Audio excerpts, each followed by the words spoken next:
বাঁচান, কেউ আসছেন, বাঁচান, হেল্প করেন প্লিজ। কি ব্যাপার? বাঁচান, কেউ আসছেন, বাঁচান। চিল্লানোর আওয়াজ। বাঁচান, কেউ আসছেন, বাঁচান, হেল্প করেন প্লিজ। O my god. কেউ আছেন, বাঁচান। কেউ আছেন, বাঁচান প্লিজ, বাঁচান। আরে নামাইছি তো খোলার জন্যই। সাবধানে। এই! আমার ব্যাগ নিয়ে কেন পালাচ্ছিলি? মানে স্যার। ইয়ে মানে কি? সত্যি কথা বলবি নাকি? স্যার আমি বলতেছি এই ছেলেটা নিশ্চয়ই একটা চোর। ওকে ধরেন, ওকে ধরে আপনি থানায় নিয়ে যান। আরে এই তুই আমার নামে একা একা কইতেছিস কেন? তুই আর আমি দুজনে মিলাইতে কাজটা করলাম। স্যার আমার একলা কোনো দোষ নাই। ওই যে ও কইছে ওর কথা অনুযায়ী আমি এই কামটা করছি স্যার। আমার একার দোষ না, ওরও দোষ আছে স্যার। না না স্যার, বিশ্বাস করেন আমি একে চিনিও না, জানিও না। আমার তো মনে হচ্ছে যে আমাকে কিডন্যাপ করার পিছনে এর হাত আছে। না না স্যার, বিশ্বাস করেন আমার একার কোনো দোষ নেই। আমরা দুজন মিলে সব করি স্যার। আর আজকে না শুধু, আমরা প্রত্যেকের মানুষের সাথে এই কামটাই করছি স্যার। এই যে আমরা দুজন মিলে প্ল্যান করি, তারপর এই প্ল্যান অনুযায়ী কাজটা করি স্যার। আর আজকেও এই প্ল্যানের কথা ওই বলছে স্যার। আর আপনাকে কিছু করার কথা ও বলছে স্যার। আমার কোনো দোষ নাই স্যার, সত্যি কইতেছি স্যার। যদি আপনার থানায় নেওয়া লাগে শুধু, তাহলে আমার একা নেবেন না, ওরও নেন স্যার। ও আমার সাথে সমান অপরাধী স্যার, ওরও নিয়ে যাবেন স্যার। স্যার বিশ্বাস করেন আমি একে চিনি না, আমাকে ফাঁসানোর চেষ্টা করতেছে। বিশ্বাস করেন স্যার, আমি একটা মেয়ে মানুষ, আমি কিভাবে এত বড় প্ল্যান করব? ও যা বলতেছে সব মিথ্যা কথা বলতেছে। স্যার প্লিজ আপনি আমার কথাটা একটু বিশ্বাস করেন। চুপ!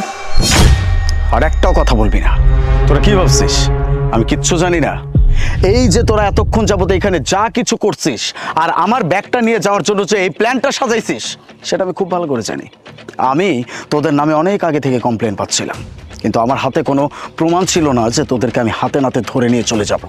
আজকে এই প্রমাণের জন্য এই পুরো নাটকটা আমি সাজাইছি। তোরা কি ভাবতেছিস যে তোরা আমাকে ট্র্যাপে ফেলছিস? না, তোদেরকে আমি ট্র্যাপে ফেলছি, কোনো নিস্তার নাই। এই যে একজন আরেকজনকে ব্লেম দিচ্ছিস না, এইটাই তো তোদের সব থেকে বড় প্রমাণ। তোরা একজন আরেকজনের চুরির খবর আমাকে বলতেছিস, কোনো সমস্যা নাই। তোদের যতটুকু অ্যারেঞ্জমেন্ট করার সেটা আমি করে দিব। জেলখানায় খুব ভালোভাবে থাকতে পারবি, কোনো সমস্যা হবে না। স্যার আপনি আমাকে শুধু শুধু সন্দেহ করতেছেন। একে আপনি ধরে নিয়ে যান, আপনি আমাকে কেন ধরবেন? আমি তো কিছু করি নাই।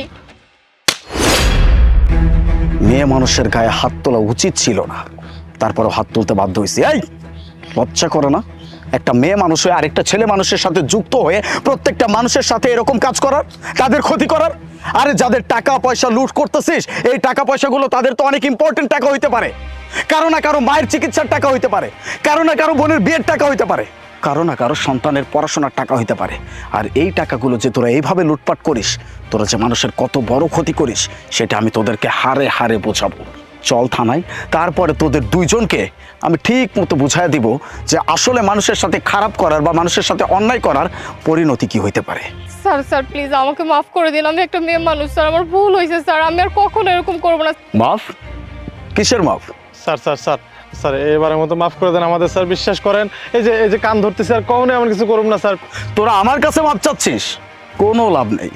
মাফ তো তোদের করবই না, থানায় নেওয়ার পরে যে তোদের কি হাল করব সেটা তোদেরকে তো থানায় নিয়ে যাওয়ার পরে বোঝাবো। আর একটা কথা, মনে করিস না যে তোরা এতদিন পর্যন্ত যে অন্যায়গুলো করছিস এগুলো তোদেরকে ছাড় দেওয়া হবে।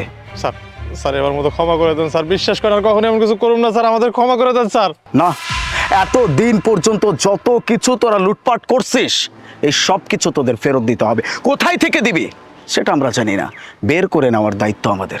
চল থানায়, তারপরে যখন পিছনে ডান্ডা দিব না তখন সব কথা হির হির করে বের হয়ে আসবে। এই ব্যাগ নে, ব্যাগ নে। ব্যাগটা তোকে দিয়ে কেন নেওয়ালাম জানিস? কারণ এই ব্যাগে তোর হাতের ছাপ আছে।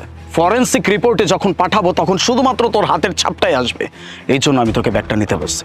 এখন চল থানায়, তারপরে যখন ডান্ডা দিব না তখন সব কিছু হির হির করে বের হয়ে আসবে।